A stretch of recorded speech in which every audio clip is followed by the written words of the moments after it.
বলেন যদি তখন সমস্ত কুল বেঁচে থাকতো গো, তাহলে মালাকুল মউত আজরাইলের চিৎকারে সব কিছু মারা যাইত। এত বিকট আওয়াজে চিৎকার দিছে, কিন্তু বাঁচতে পারলো না। সবই তো আল্লাহ ধ্বংস করে দিল। কারণ আমার মালিকের কোনো মরণ আছে? এই কথা কই না, মালিকের মরণ নাই, মালিকের ঘুম নাই, মালিকের বিশ্রাম নাই। সুবহানাল্লাহ। আল্লাহু লা ইলাহা ইল্লাহু আল হাইয়ুল কাইয়্যুম লা তাখুযুহু সিনাতুন ওয়ালা নাওম। আল্লাহ কয় আমার মরণ নাই, আমি চিরঞ্জীব, আমার ঘুম নাই, তন্দ্রাও নাই। সুবহানাল্লাহ। সেদিন সব ধ্বংস করার পরে আমার মালিক বলবে আর কে আছে? কেউ নাই, কোনো শব্দও নাই। আল্লাহ নিজেই গুনগুনাইয়া কথা বলবে, কেউ নাই, সব ধ্বংস। আল্লাহ নিজেই বলবে লিমানিল মুলকুল ইয়াউম। পৃথিবীর রাজা বাদশারা কোথায়? আমি না তোদেরকে রাজত্ব দিছিলাম? রাজত্ব পাইয়া না বহু বেড়াগিরি করছ? আল্লাহ সব জালেমদেরকে এক জায়গায় করবে, সবাইরে ডাকবো, শরীরে আসিটা বাইরে আসে। কিন্তু কেউ যদি কয় আমি ইমানদার, তার বগলে খাটি ঢুকাইলে পরে ইমানের পয়েন্ট বাড়িবনি। তাহলে এই সুযোগটাই আমরা বাচ্চা নিছি। যখন ইমান মাফার মিশিং নাই, তখন আমাদের সমাজের সুদকুরেরাও হয় আমি ইমানদার, ঘুষকুরেরাও হয় ইমানদার, বেনামাজিও হয় ইমানদার, বেফর্দাওয়ালায়ও হয় ইমানদার, টেন্ডারবাজি যে করে সেও হয় ইমানদার। সব সেক্টরের মানুষ দাবি করে বসে রয়েছে ইমানদার। কারণ সেও জানে যে আমি ইমানদার করলে আমার কেউ মাইপা দেখতে পারতো না। এই জন্য দেখবেন এক ওয়াক্ত নমাজ নাই বেচারা, কিন্তু হে আরো উল্টা হুমকি দেয় যে আমি নমাজ না বললে কি হয়েছে, আমার ইমান কিন্তু শক্ত আছে। এই কথা কেন বলে? কারণ হে জানে যে আমার বগুলের নিচে খাড়ি ঢুকাইতো না। খাড়ি ঢুকাই এখন আমার ইমান মাফার মিশিংও নাই, মাপতেও পারবো না। তো সাহাবাবাজে আমি করে গেলাম। আপনার এলাকার আরো বাচ্চা কাচ্চা আছেন, একটু নিয়ান না ভাই। এটা তো বাচ্চা কাচ্চার লেগে আজকে আয়োজন। ওয়াজ যারা শুনবে আড্ডা মারতেছে, আর ফুলাফান যেটি ওয়াজ শুনতো না, এরা আমার সামনে দিয়েছেন বসাইয়া।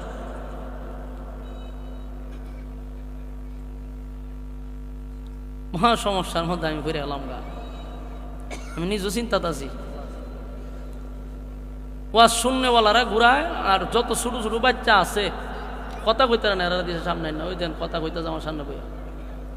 তো মনোযোগটা আমার থাকতো কেমনে? কর মনোযোগ নষ্ট হয়। আরো লই বাবু, আরো আসিনি ছোট, দেখো যান সবাই একজন একজন করে ঘর থেকে বাচ্চা কাচ্চা লইয়ান। আজকে এটা এই মেলাও শুরু করছেন আপনারা। মনোযোগ আসেনি আপনার কাছে তো ওয়াজ করতেছে। আপনারা যত নীরবে শুনবেন আমার কথা বলতে তত ভাল লাগবে।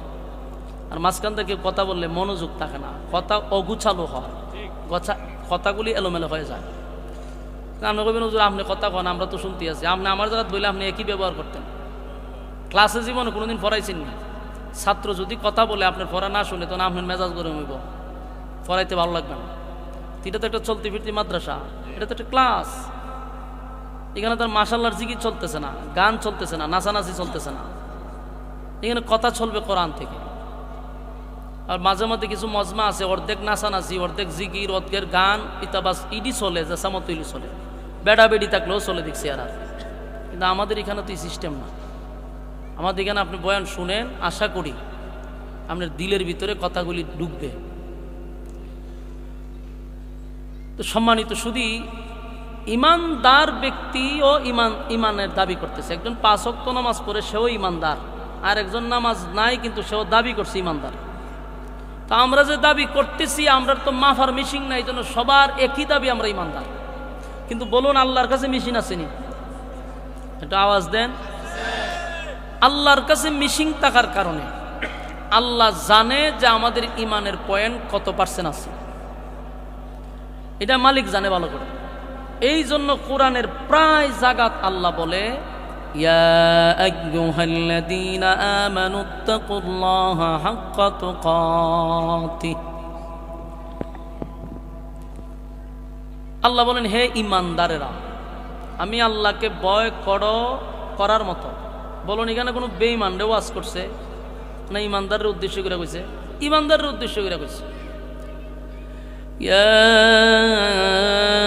আইয়ুহাল্লাযীনা আমানু কু আনফুসাকুম ওয়া আহলিকুম নারা।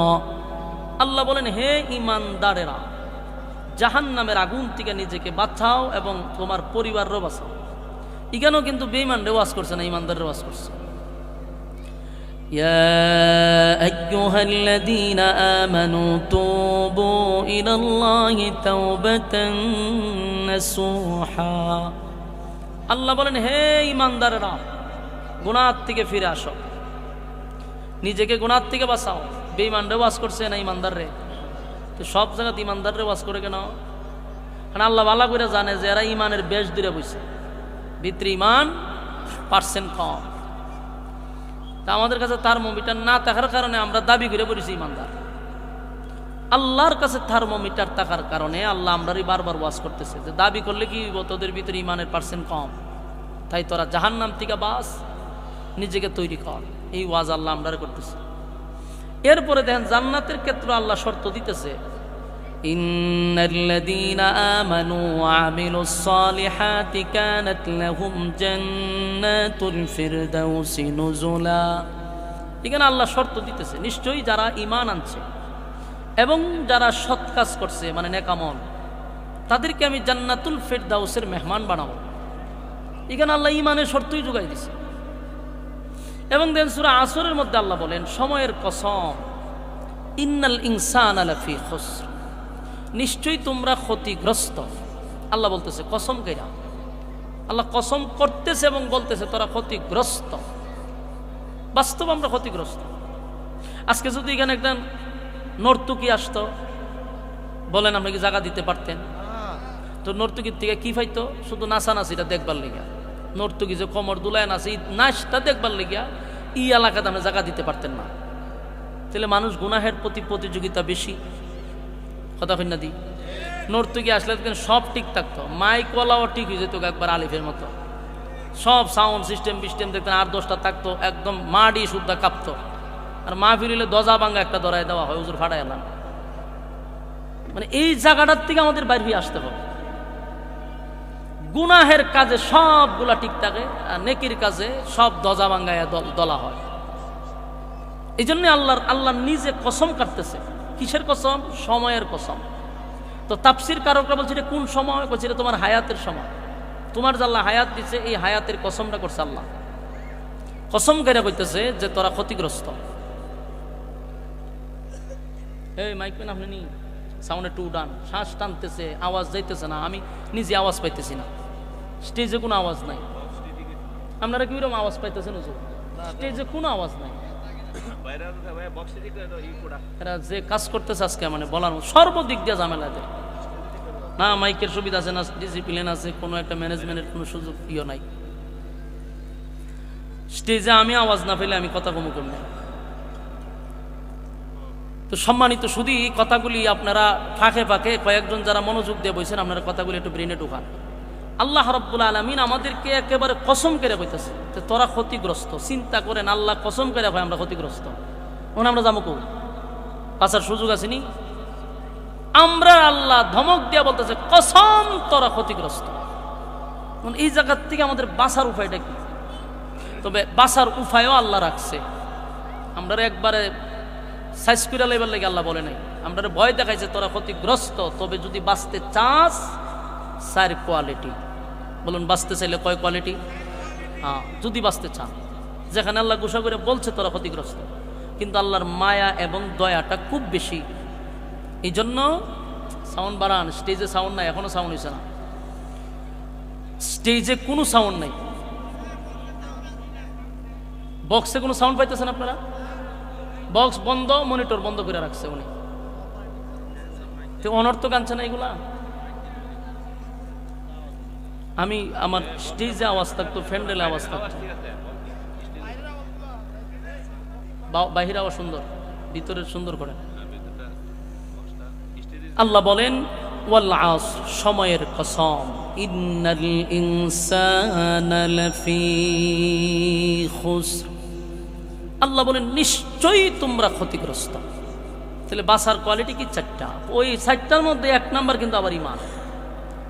বাজে ইগানো আবার আল্লাহ ইমানের কথাই বলছে, ইল্লাল্লাযীনা আমানু। এক নাম্বার হলো ইমান, দুই নাম্বার হলো আমিলুস সালিহাত, এখানে দুই নাম্বারের নেক আমল। বাঁচতে হলে এক নাম্বার হলো ইমান, দুই নাম্বার হলো নেক আমল। এখানেও কিন্তু আপনাকে ইমানের কথাই বললো, এখানেই কিন্তু আবার নেক আমলের কথাও বলছে। তার মানে বাঁচতে যদি চাই তাহলে কিন্তু নেক আমল আর ইমান ছাড়া কোনো সুযোগ নাই। এক নাম্বার হলো ইমান, দুই নাম্বার হলো নেক আমল। তুমি আর আমি যদি বাঁচতে চাই তাহলে কিন্তু নেক আমল ছাড়া আর ইমান ছাড়া কোনো সুযোগ নেই। ইল্লাল্লাযীনা আমানু, এক নাম্বার বান্দা তুমি ইমান আনতেই হবে। ইমানের তো আজ কেন মালিক আমাদেরকে করল? তার মানে ক্যান্সার হইলেও আনসার আছে, কিন্তু ইমান গেলে কোনো আনসার নেই। কারণ সবচেয়ে বড় দৌলত হলো আমাদের জন্য নিয়ামত হলো ইমান। ইমানের ব্যাপারে রব্বে কারীম বারবার বান্দাদেরকে গুরুত্ব দিছে, ইমান আনো, ইমান ছাড়া যাবে না। কারণ যারা পরিমাণ ইমান লইয়া যদি কেউ কবরে যায় তারও আশা আছে জান্নাতের ভিতরে ঢোকার। যদি ইমানই না থাকে জান্নাতের ঘ্রাণও আমরা কোনোদিন পাব না।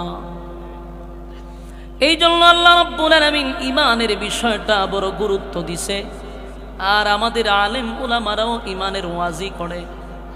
নবী রাসূলগণ বারবার ইমানের প্রতি আমাদেরকে গুরুত্ব দিছে। কারণ ইমানই হলো আমাদের একমাত্র সম্বল, যার দ্বারায় কোনোদিন আমরা জান্নাতের একটা আশ্রয় পাব, জান্নাতের ঘ্রাণ পাব। যদি ইমানই না থাকে তাহলে আর কোনোদিন জান্নাতের ঘ্রাণও পাব না। তাহলে ইমান যায় কেমনে আমরা অনেকের ধারণাও নাই। সকালবেলা ঘর থেকে ইমান লইয়া বাহির হইল, বিকালে ঘরে অনেক মানুষ বেঈমান হইয়া ফিরে। কয়েকটা কথার মধ্যে ইমান নষ্ট করে। ছোট ছোট বিষয় যেগুলো আমরা গুরুত্বই দিই না, অথচ ইমান চলে যেতেছে। যেগুলারে আমরা কোনো গুনাহ মনে করি না, যে কথাগুলি আমরা অহরহর বলে থাকি। যেমন কারো ছেলে যদি বিদেশ থাকে, গর্ব কইরা কয় আমার ছেলেটা যদি বিদেশ না থাকতো তাহলে আমি না খাই আমার মরতাম। এরকম কথা অনেকেই বলে। আমার ছেলেটা বিদেশ থাকার কারণে খায়া বাচ্চা আছি। অথচ রিজিকের মালিক কে? আল্লাহ। রিজিকের মালিক আল্লাহ, আপনি আল্লাহ। কিন্তু আমরা মনে করি আমাদের রিজিকের মাধ্যম হইল সন্তান। ডাইরেক্ট সন্তানরে রিজিকের মেন মালিক বানায় পয়সা থাকে। অনেক সময় এক ব্যক্তি ফার্মেসিতে, আমিও গেছি, আরো 2-3 জন দাঁড়ানো আমার সামনে কইতেছে, কালকে যদি আপনি ওষুধ না দিতেন বুকের ব্যথা মরি গেলাম বলি। বোঝা যাবো ওষুধ এর বাঁচাইছে। শুকরিয়া আদায় করার দরকার ছিল যে আলহামদুলিল্লাহ আপনার ওষুধ খাওয়ার কারণে আল্লাহ আমার বাঁচাইছে। আল্লাহ শব্দটা আনতে রাজি না। এই ছোট ছোট কথার মাধ্যমে আমাদের ইমানের অনেক দুর্বলতা প্রকাশ পায়। সাবধান। সবচেয়ে বড় নিয়ামত কিন্তু আমাদের মধ্যে হলো ইমান, এটা ছাড়া যাবে না। আর আল্লাহ বলেন ইমানের বিনিময়ে আমি তোদেরকে জান্নাত দিব। আল্লাহ রাগান্বিত হইয়া বলে ওয়াল আস, সময়ের কসম, আমি সময়ের কসম করে বললাম বান্দা তোরা ক্ষতিগ্রস্ত। কিন্তু মায়া দয়া মালিকের বেশি হওয়ার কারণে, মায়া দয়া বেশি থাকার কারণে আল্লাহ আমাদেরকে বাঁচার সুযোগ করে দিছে 4টা। 1 নাম্বার যদি ঈমান আনো, 2 নাম্বার যদি নেক আমল করো। অথচ নেক আমলের প্রতিযোগিতা আমাদের করার দরকার ছিল, কিন্তু আমরা গুনাহের প্রতিযোগিতাটা বেশি করি, নেকির প্রতিযোগিতা করি না। ওই যে আমি একটু আগে বললাম, যদিও রাগ করে বলে থাকি যে এখানে নর্তকী আসলে মানুষ আসতো, তার কারণটা কি? কারণ মানুষ গুনাহের প্রতিযোগিতা করে। মানুষ গুনাহের প্রতিযোগিতার কারণে এখানে মহিলা আসলে মানুষ বেশি হইত। কোরআন হাদিসের কথা শোনার জন্য মানুষ কম হওয়ার এক নাম্বার কারণ হলো তার নেকির প্রতিযোগিতা নাই, নেকির প্রতিযোগিতা কম। গুনাহ যেখানে বেশি সেখানে মানুষ দৌড়ায় বেশি। আল্লাহ রাব্বুল আলামিন বলেন, বান্দারে আমি তোদেরকে অপশন দিলাম চারটা, যদি বাঁচতে চাস তাহলে চারটা কোয়ালিটি ছাড়া কোনোভাবেই বাঁচার কোনো সুযোগ নাই। এক নাম্বার ঈমান, দুই নাম্বার নেক আমল। এই যে আপনারা বসছেন কথাগুলি শুনতেছেন, যদি আমল করেন এটাই নেক আমলের জায়গা। এখানে বৈশা রইছেন, যতগুলা কথা শুনতেছেন এবং আয়াতে কারিমা শুনতেছেন, প্রতিটা অক্ষরে অক্ষরে 10টা করে নেকি আপনাদের আমলনামায় আল্লাহ ঢুকায়া দিবে। তাহলে আমাদের নেকির আগ্রহ বাড়ার দরকার, নেকির প্রতিযোগিতা করা দরকার যুবক ভাইয়ারা। কারণ দুনিয়া ক্ষণস্থায়ী, ক্ষণস্থায়ী দুনিয়ায় কেন পাঠাইলো? কারণ চিরস্থায়ী জান্নাত দেওয়ার জন্যই আল্লাহ এখানে পাঠাইছে। আর না হয় আদম এবং হাওয়াদের দুইজনকে, আমাদের আম্মা এবং আব্বাকে আল্লাহ জান্নাতেই রাখতো, আমরা সেখানে জন্মগ্রহণ করলে জান্নাতি আমরা বসবাস করতাম। এই নোংরা পরিবেশে দুনিয়া নামক জাগাত কেন পাঠাইল? আল্লাহ কয় আমার উদ্দেশ্য হলো চিরস্থায়ী জান্নাত দিব, কিন্তু আমি একটা পরীক্ষা নেওয়ার জন্য ক্ষণস্থায়ী দুনিয়ায় পাঠাইছি। এই ক্ষণস্থায়ী দুনিয়ায় যারা পরীক্ষায় ভালো রেজাল্ট করবে, আমি আল্লাহ তাদেরকে চিরস্থায়ী জান্নাত দিব। লাডা যদি সবাইরই জান্নাত দেয় তাহলে এটা ইনসাফ হয় না। ভালো কাজ যারা করছে তাদের জন্য আল্লাহ রাব্বুল আলামিন জান্নাত উপহার দিবে। মন গড়া জিন্দেগি যারা চালাইলো, যেমনে মনে চাই এমনে যারা চললো, তাদের জন্য জান্নাত নয়। যারা লাগাম লাগাইয়া চলাফেরা করছে, দুনিয়ার জমিনে চলতে গিয়ে আমার মালিকের হুকুম রাসূলের তরিকায় জীবন যাপন করছে, তাদের জন্য রব্বি কারীম জান্নাতে চিরস্থায়ী বসবাস করার সুযোগ করে দিছে। আল্লাহ বলেন আমি চাইলে দুনিয়াতেই শাস্তি দিতে পারি, কারণ মানুষ যে সমস্ত অপকর্মগুলি করে এগুলা আল্লাহর দেখার বাহিরে নয়। প্রত্যেকটা মানুষের সাথে আল্লাহ ফেরেশতা রাখছে। দুনিয়ার মানুষের ব্রেন দিয়া, দুনিয়ার মানুষের মেধা দিয়া যদি প্রযুক্তি তৈরি করে, আমি যে কথা বলি আমার বাচন ভঙ্গি কথা সব রেকর্ড হয়, কথা হয় না? রেকর্ড হয় না? এই কথাগুলি রেকর্ড হয়। পরবর্তীতে যদি আমি অস্বীকার করি না এই কথাগুলি আমি বলি নাই, আমি ধরা পড়ব। কারণ প্রযুক্তির মাধ্যমে এই কথাগুলি রেকর্ড হচ্ছে। তো আল্লাহর দেওয়া মেধা পাইয়া যদি মানুষ প্রযুক্তি দিয়া আপনি আমার বাচন ভঙ্গি কথা রেকর্ড করতে পারে রে, আমার মালিকের কাছে কি সেই প্রযুক্তি নাই? কথা হয় না? আল্লাহ বলেন 24 ঘন্টার জন্য কিরামান কাতিবিন, 2 জন ফেরেশতা তোর কাঁধে রাখছি। রাতের আলোতে, রাতের অন্ধকারে, দিনের আলোতে আমি তোর সব রেকর্ড করে রাখি। বাঁচার সুযোগ নাই। সেদিন যদি আল্লাহর সামনে দাঁড়ায়া বলেন মালিক এমন কাজ তো আমি করি নাই গো, এমন অপরাধটা তো আমি করি নাই, আল্লাহ ডিসপ্লেতে বড় স্ক্রিনে দেখাইব, দেখ সব রেকর্ড আছে। রাতের অন্ধকারে কোন জায়গায় কোন অপকর্ম করছো সেটাও আমার কাছে ভিডিও আছে।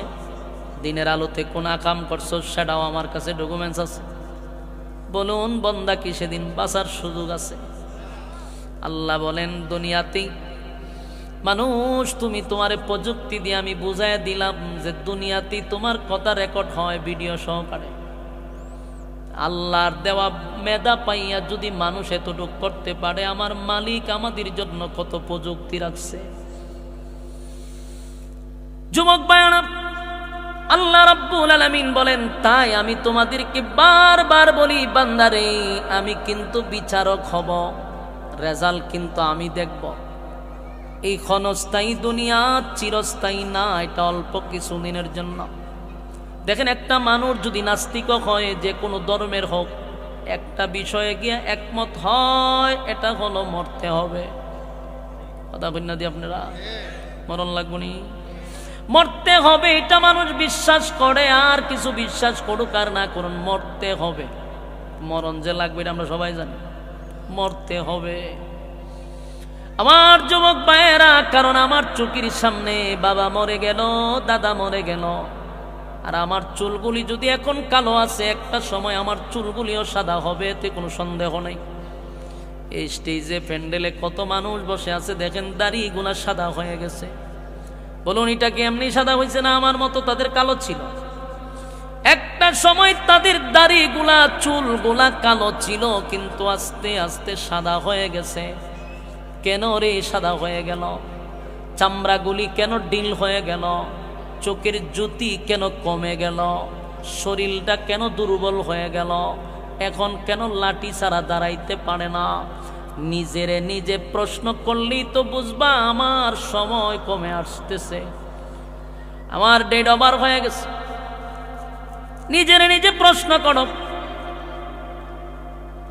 যেমন নদীর জোয়ার চিরকাল থাকে না, মানুষের যৌবনও চিরকাল থাকে না, যৌবনেরও বাটা আছে। নদীর যেমন জোয়ার সব সময় থাকে না, বাটা হয়, মানুষেরও যৌবন সব সময় থাকে না, বাটা হয়। কথা হয় না? চিরস্থায়ী কোনো কিছুই না। ক্ষমতাও দেখবেন সব সময় থাকে না, না থাকে। আম্মাজানের ক্ষমতা আসেনি এখন? আম্মাজানের ক্ষমতা ছিল, তখন ক্ষমতা দেখাইছে। এখন ক্ষমতা নাই, আবার আরেক দল ক্ষমতায় আসবে।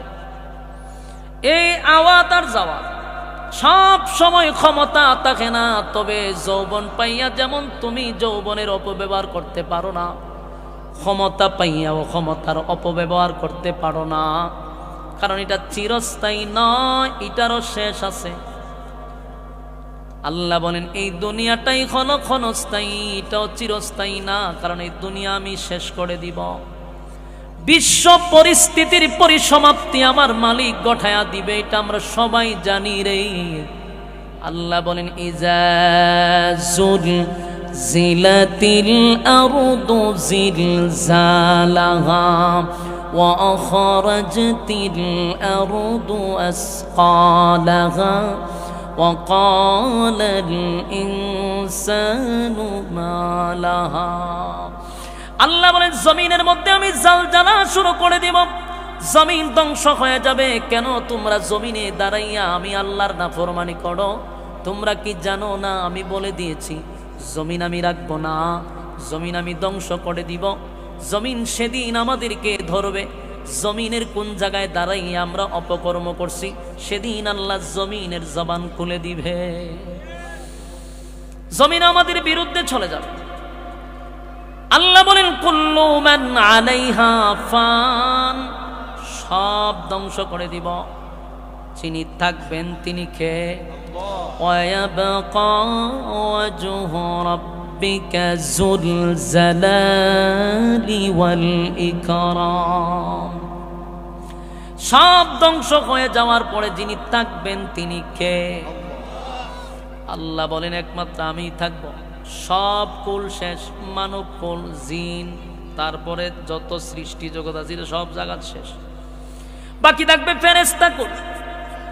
আল্লাহ অর্ডার দিবে সমস্ত ফেরেশতাকে ধ্বংস করে দাও, 4 জন ফেরেশতা বাদে সব ফেরেশতাও ধ্বংস হয়ে যাবে। 4 জন, ইসরাফিল, মিকাইল, আজরাইল আর জিবরাইল, 4 জন। আল্লাহ তখন বলবে আজরাইল রে বাকি কে আছে? বলে আল্লাহ সব ধ্বংস, শুধু আমরা 4 জন ফেরেশতা আছি। আল্লাহ বলবে মালাকুল মাউত আজরাইল শুন, তুই বাদে বাকি 3 জনকে ধ্বংস করে দে। চিন্তা করেন, বড় 4 জন ফেরেশতার মধ্যে 3 জন শেষ, বাকি থাকবে মালাকুল মাউত আজরাইল। আল্লাহ বলবেন আর কে বাকি আছে রে? আজরাইল বলে মালিক আপনি চিরঞ্জীব, আপনার কোনো মরণ নাই। আর আমি আজরাইল, আমি তো মানুষের রূহ নেই, সব ধ্বংস আমার মাধ্যমে হয়, তাই আমিও আছি।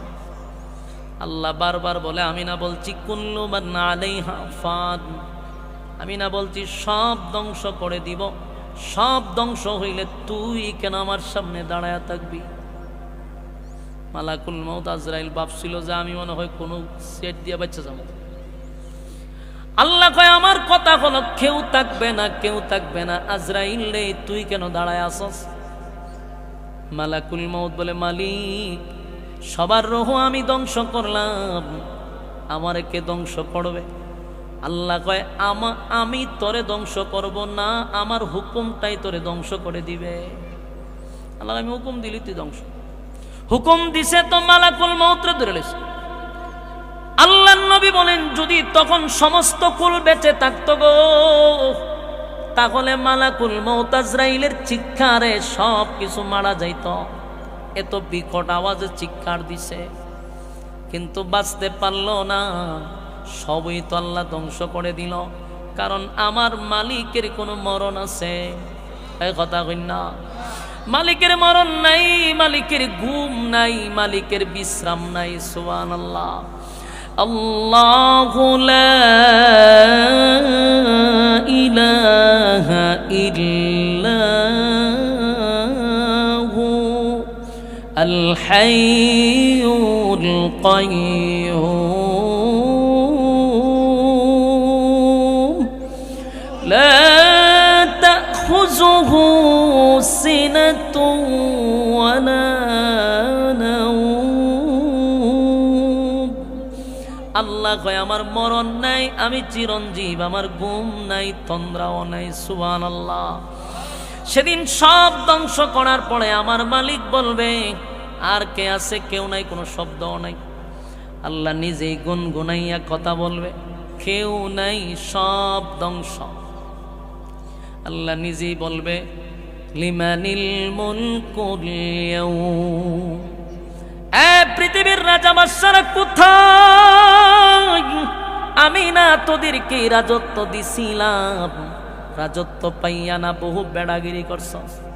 আল্লাহ সব জালেমদেরকে এক জায়গায় করবে, সবাইরে ডাকবো।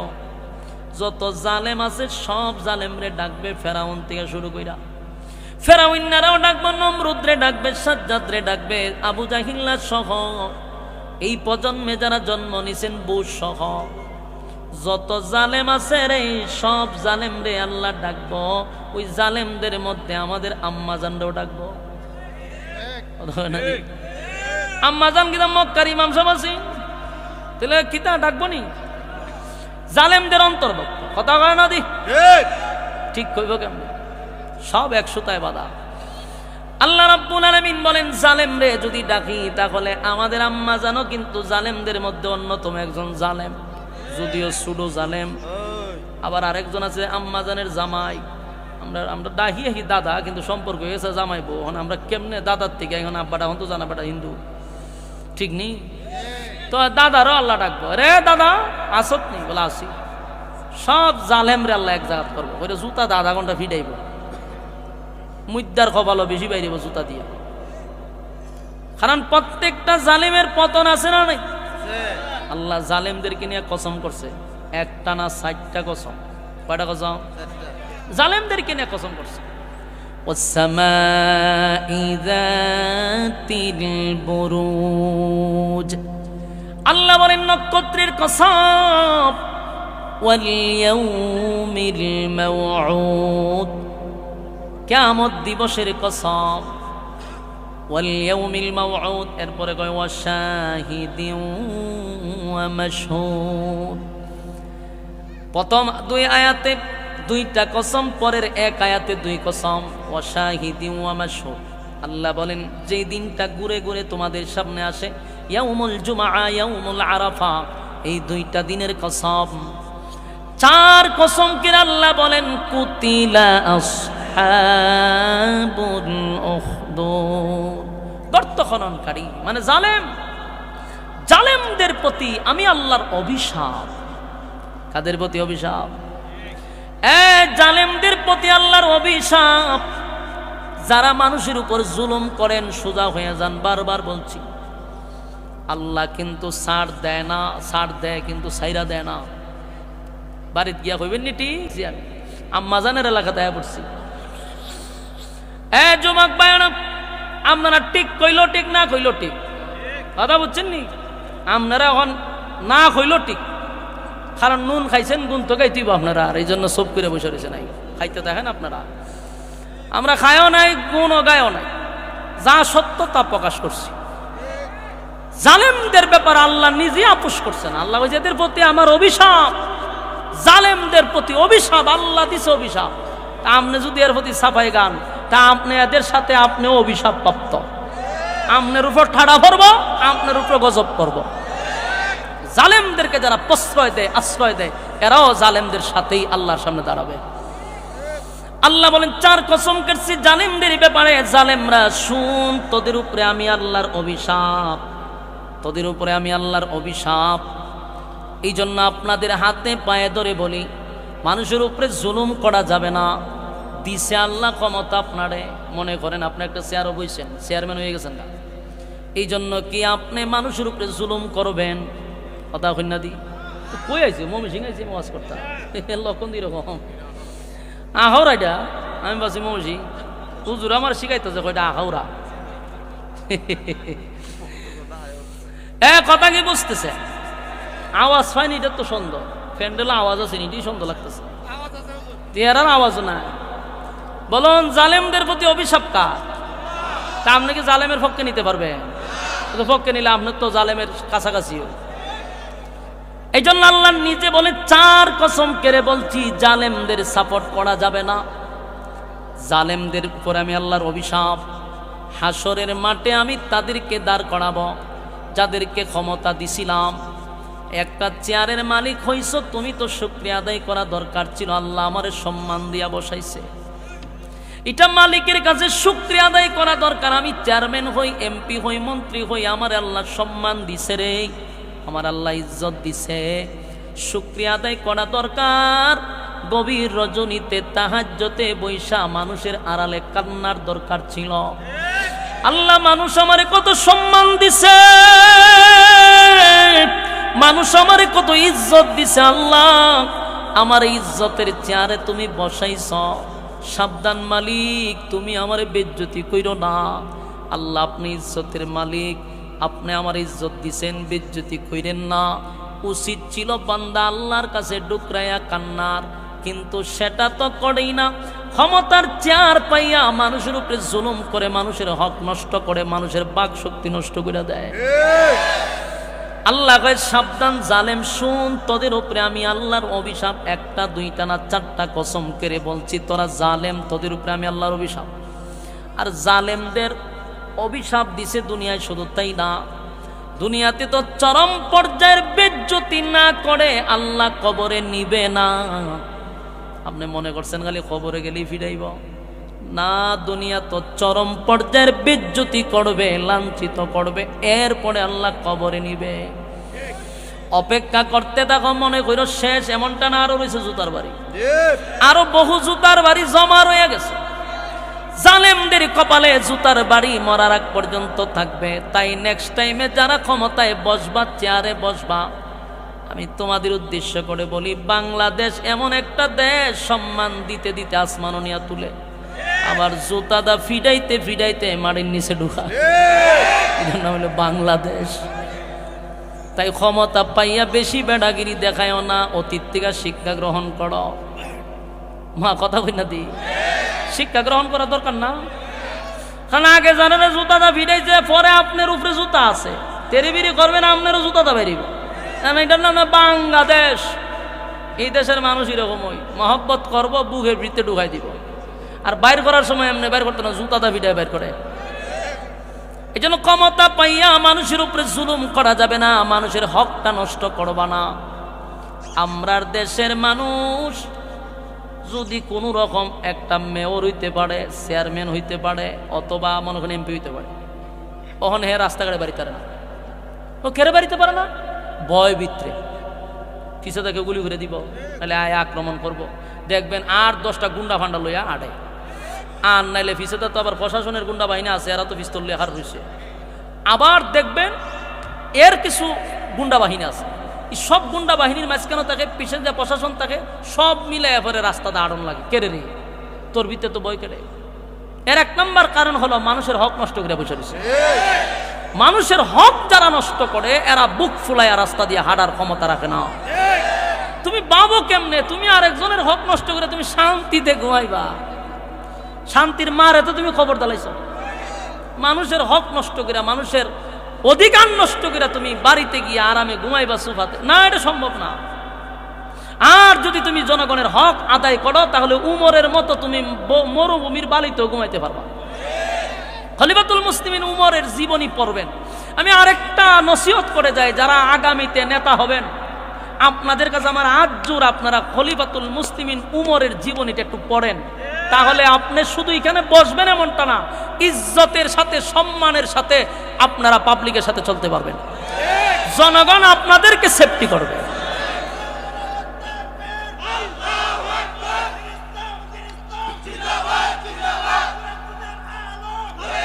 সম্মানিত শুক্ল হয়ে গেছিল, অনাইছে না, আশ্চর্য না, একটা দেশের বাদশা না তো 50টা দেশ আঙ্গুলের ইশারায় চলে।